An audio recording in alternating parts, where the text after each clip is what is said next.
International doctors day के मौके पर केयर हॉस्पिटल नामपल्ली में एक खुसूसी तकरीब मुनक्किद हुई। मजलिस के रुकन खान कौंसल अमीन हसन जाफरी ने मेहमान खुसूसी की हैसियत से शिरकत की। उन्होंने 25 साल से केयर हॉस्पिटल की तिबी खिदमात को सराहा और कहा कि केयर हॉस्पिटल ने कोविड-19 के बहरान के वक्त भी नुमाया खिदमात अंजाम दी हैं। तकरीब से consultant neurologist doctor Husaini, doctor Prabhakar और डॉक्टर गोवर्धन ने भी खिताब किया। कामरान हुसैन है, मैं हॉस्पिटल चीफ ऑपरेटिंग ऑफिसर हूँ केयर हॉस्पिटल नामपल्ली।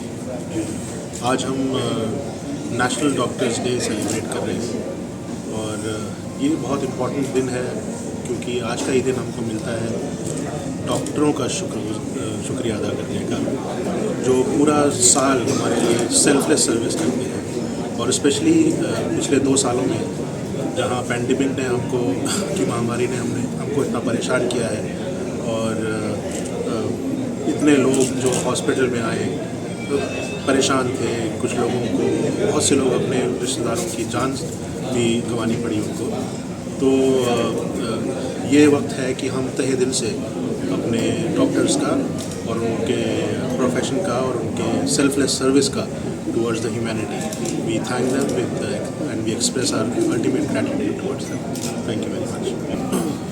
और आज के दिन ही केयर नामपल्ली एक सुरक्षा पैकेज लॉन्च कर रहा है जो किसी को भी कोविड के लिए उस कोविड ने कितना असर किया है उनके जिस्म के ऊपर और उनके अलग अलग ऑर्गन्स के ऊपर और उसकी किस हद तक उनको नुकसान हुआ है ये जानने के लिए और आगे के ट्रीटमेंट के लिए ये जो पैकेज है, ये डिस्काउंटेड पैकेज हमने आज लॉन्च किया है। इसका नाम सुरक्षा पैकेज है और आपसे गुजारिश है कि आप लोगों को बताएं और इन टेस्ट का उपयोग करें।